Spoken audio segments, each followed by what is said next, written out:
परमेशं नमस्कृत्य पार्वती शंकरं परं मया चन्द्रसेनेन क्रियते पदकृत्यकं यस्मादिदमहं मन्ये बालानाम् उपकारकं तस्माद्धितकरं वाक्यं वक्तव्यं विदुषा सदा। ओम शांति शांति शांति। उपाधि के लक्षण का विचार हमारा हो गया। उस उपाधि में तीन प्रकार कह रहे हैं। सोयम उपाधि ही त्रिविधः, वह यह जो उपाधि वह उपाधि तीन प्रकार की है। केवल साध्य व्यापक, पक्ष धर्मावच्छिन्न साध्य व्यापक, साधनावच्छिन्न साध्य व्यापक इति। केवल साध्य की व्यापक मतलब शुद्ध साध्य की व्यापक, जैसे वहाँ धूम की व्यापक है आर्द्रंदन संयोग, ये शुद्ध साध्य का व्यापक है, केवल साध्य का व्यापक। और कोई पक्ष धर्म से विशिष्ट जो साध्य उसकी व्यापक उपाधि है। केवल साध्य की व्यापक नहीं, पक्ष धर्म से विशिष्ट जो साध्य, ऐसे साध्य की व्यापक एक उपाधि होती है, ये दूसरी उपाधि है। और तीसरी उपाधि है साधन अवच्छिन्न साध्य की व्यापक, साधन से विशिष्ट, हेतु से विशिष्ट साध्य की व्यापक। जैसे तीन प्रकार की उपाधि हैं। अब इन तीनों प्रकार के उपाधियों का उदाहरण देंगे। पहले कह रहे तत्र आद्य उपदर्शितः, केवल साध्य व्यापक जो उपाधि है वह पहले दिखाई गई, मूल में उसको दिखाया गया। आर्द्रेंधन संयोग जो है वह केवल साध्य व्यापक उपाधि है। यत्र यत्र धूम तत्र तत्र आर्द्रेंधन संयोग। इस प्रकार से ये आर्द्रेंधन संयोग रूपी उपाधि केवल साध्य की व्यापक है, शुद्ध साध्य की व्यापक है।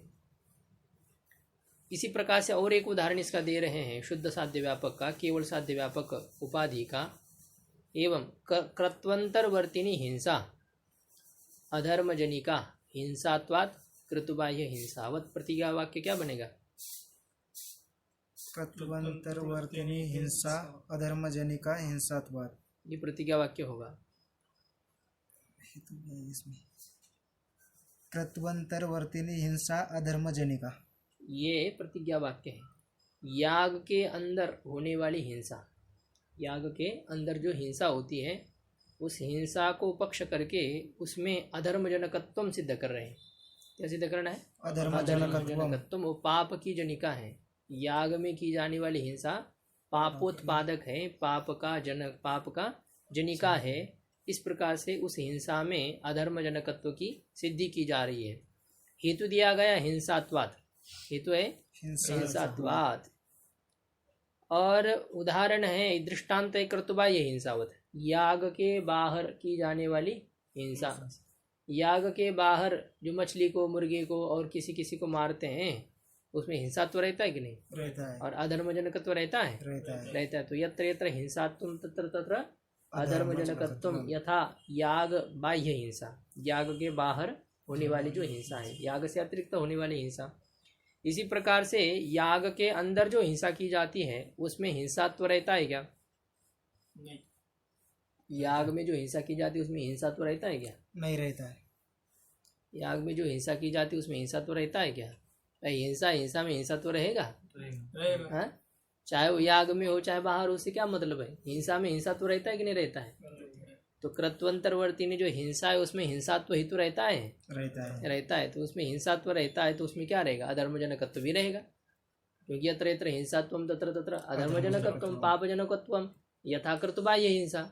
उसी प्रकार से क्रतु के अंदर मतलब याग में की जाने वाली जो हिंसा है, अश्वमेध, नरमेध, गोमेध, अलग अलग प्रकार के उसमें मेध होते हैं, मतलब उनका ये किया जाता है, वहाँ पर संज्ञापन किया जाता है, हिंसा की जाती है, उनको मारा जाता है। तो ऐसे जो याग के अंदर की जाने वाली हिंसा में हिंसात्व है तो उसमें क्या रह जाएगा? अधर्मजनकत्व रह जाएगा। तो ये इस प्रकार से जो हिंसात्व हेतु है, इस हिंसात्व हेतु से याग के हिंसा में भी पापोत्पादकत्व सिद्ध किया जा रहा है। तो ये कहते हैं ये हेतु ठीक नहीं है, इसमें निषिद्धत्व उपाधि है।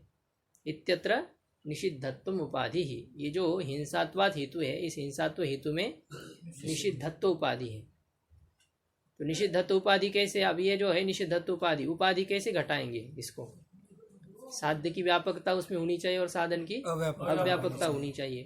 तो यत्र यत्र अधर्मजनकत्वं तत्र तत्र निषिद्धत्वं, जो पाप का जनक होता है वह निषिद्ध होता है। ये ठीक है कि नहीं? जिससे पाप उत्पन्न होता है वह निषिद्ध होता है।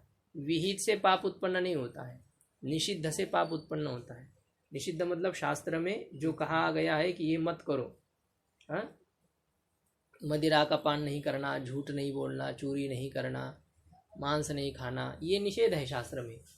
अब ये जो है इसमें यदि कोई करता है तो उससे क्या होता है, पाप उत्पन्न होता है। तो यत्र यत्र अधर्मजनकत्वम तत्र तत्र निषिद्धत्वम, इस प्रकार से उपाधि साध्य की व्यापक है। और ऐसे जहाँ जहाँ हिंसात्व है वहाँ वहाँ निषिद्धत्व है कि नहीं है? यत्र यत्र हिंसात्वम तत्र तत्र निषिद्धत्वम, सर्वत्र है कि नहीं है? याग में की जाने वाली जो हिंसा है उसमें हिंसात्व है, वो उसमें निषिद्धत्व है कि नहीं है? याग में क्या वेद ने कहा है कि उसमें हिंसा करने के लिए, वेद भगवान ने कहा है, निषिद्ध थोड़ी वहाँ पर क्या है उसमें, अग्निशोमेन पशुमाल भेद, वायव्यम पशुमाल भेद, भूतिकाम, बहुत सारे उसमें पशुमेध आदि करने के लिए बताया है, शास्त्र में विधान है, वो निषिद्ध नहीं है। उसमें हिंसात्व है लेकिन उसमें निषिद्धत्व नहीं है।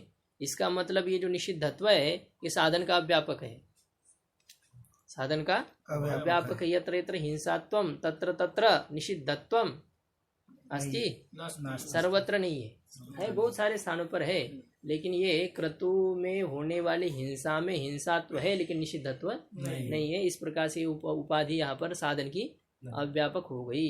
साध्य की व्यापक है और साधन की अव्यापक है, इसमें निषिद्धत्व उपाधि है।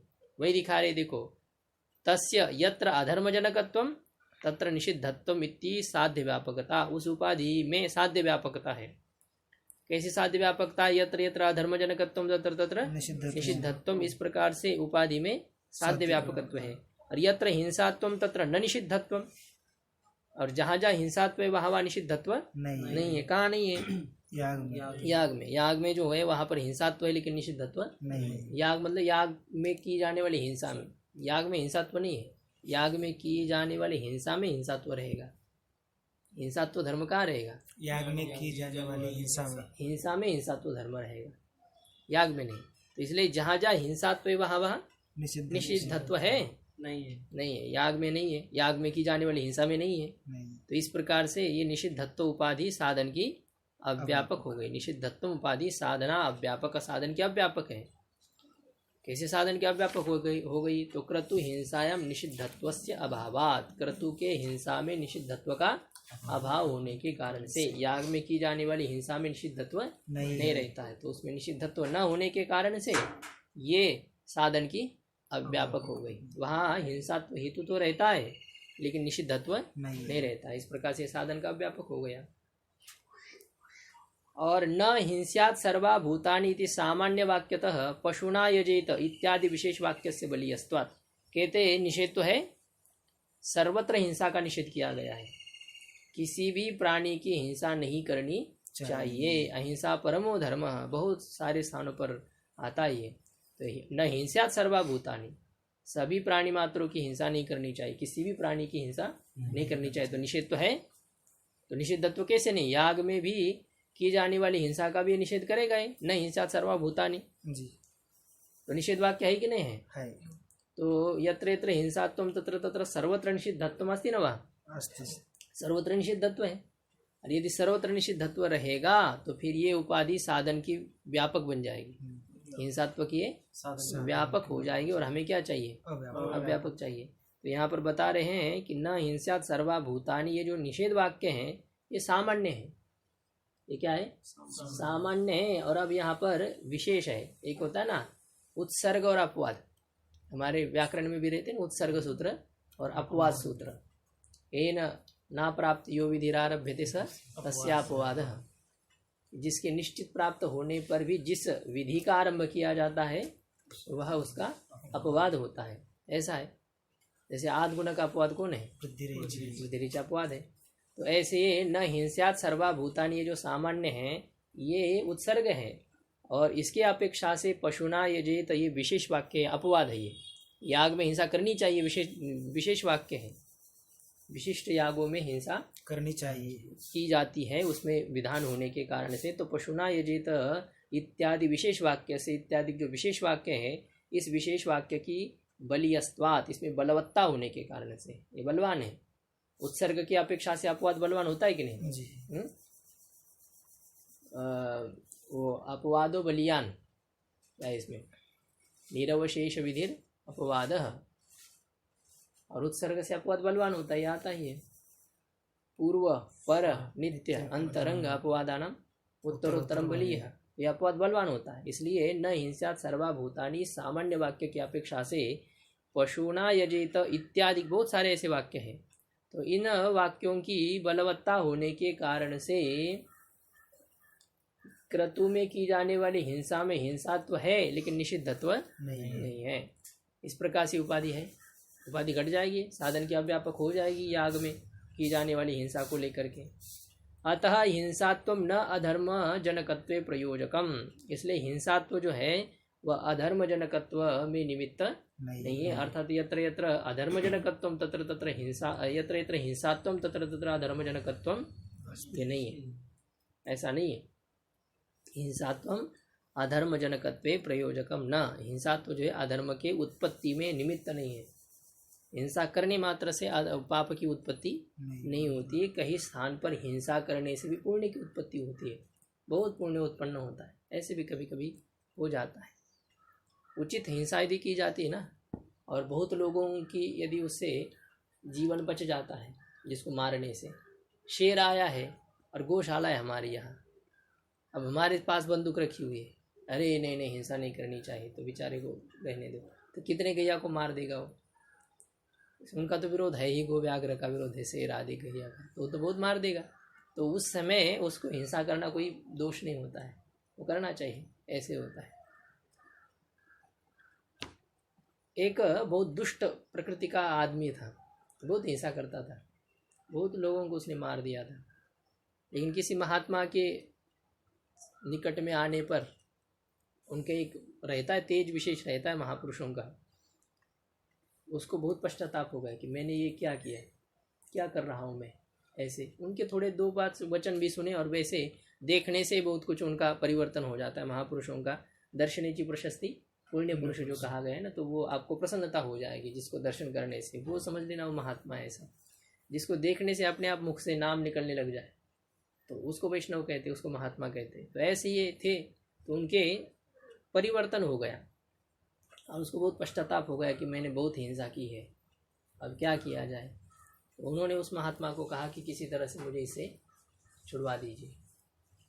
तो क्या कि कोई बात नहीं, सब सुधर जाएगा, कोई बात नहीं, तुम क्या करो, एक डंडा उसके हाथ में दे दिया और कहा, एक सूखा बांस जैसे ना कोई किसी का सूखा एक लकड़ी थी, वो दे दी उसके हाथ में और कहा कि इसको लेकर के तुम तीर्थ यात्रा करो, और जब इसको ये अंकुरित हो जाएगा नहीं, ये तो तुमको मैं दीक्षा दूंगा, उस समय मैं तुमको दीक्षा दूंगा। वो बोला था कि मुझे दीक्षा दो। उन्होंने कहा कि ये जब अंकुरित हो जाएगा, अब सूखा डंडा है उसको कभी अंकुर हो जाएंगे, लेकिन उन्होंने कह दिया कि ऐसा ये जब अंकुरित होगा, जिस तीर्थ में जाकर के तुम स्नान करोगे और ये यदि जहाँ अंकुरित हो जाएगा तो वहाँ से वापस आ जाना, मैं तुमको दीक्षा दूंगा। ऐसा है। तो महात्मा लोग पहले ऐसे दीक्षा नहीं देते थे इतनी जल्दी उससे। तो वो चला गया तो रास्ते में पहला ही दिन था उसका। अब रात में सोया, किसी जंगल में ऐसे पेड़ के नीचे सोया, वही उसी गांव था निकट, उस गांव से भिक्षा लाई, उसमें खाया पिया और वहाँ पर सो गया। तो वो जहाँ पर कहीं सोया हुआ था उसी में ही एक 6 चोर आ गए, बड़े बड़े गुंडा लोग थे, और गांव बहुत धनिक था। तो उन्होंने सोचा कि हम लोग क्या करेंगे, इस गांव को जला देंगे। तो गांव जलने पर फिर क्या है, तो लोग इधर उधर ही हो जाएंगे या हम अपना धन लेकर के भग जाएंगे। इस प्रकार से उन्होंने योजना की पूरी तरह से उनकी, तुम कहाँ से यहाँ से जाना, तुम यहाँ से जाना, इधर से जाना, ऐसा उनका योजना हुई। अब ये सब सुन रहा है, अब ये तो उनसे बड़ा गुंडा था वो जानता है ना कैसे कैसे क्या है, इन लोगों को कैसे सिखाना ऐसा। अब उसके पास डंडा तो दिया ही था गुरुजी ने। अब वो ऐसे छिप करके बैठा, अब वो तो पेड़ पर बैठे थे, चोर एक एक निकल करके वो अपनी योजना के अनुसार इधर उधर जाने लगे, वो छिप करके बैठा था। अब जैसा बाहर आ जाता वो, और थोड़ी सी दूरी पर था ये बाकी को पता नहीं चले, इस प्रकार से, और ऐसा जोर से डंडा मारता। अब उसको तो अभ्यास ही था, एक डंडे में काम होना चाहिए, इस प्रकार से ऐसे। तो उसने एक एक करके 6 चोरों को मार दिया, और 6ठे चोर को मार दिया तो डंडे को अंकुरित हो गया वो डंडा और उसको कहा था कि तीर्थ यात्रा करो, जब अंकुरित होगा तब आ जाना। अब उसने, अब ये तो उसको लगा था कि अरे भाई ये तो हिंसा नहीं करनी चाहिए, मैं तो हिंसा छोड़ने के लिए आया, लेकिन देखो मैंने जहाँ जिनसे भिक्षा ली है, अब यदि मैं आज हिंसा नहीं करूँगा तो इतने गांव वाले लोगों की जान जाएगी, कितने लोग मर जाएंगे, तो चलो इतना तो पाप मैंने किया ही है, और 6 को मार देते हो, क्या बिगड़ेगा। ऐसा विचार करके उसने 6 लोगों की हत्या की, हिंसा की। उस हिंसा का परिणाम ये हो गया है, वो उसका बांस जो है अंकुरित हो गया।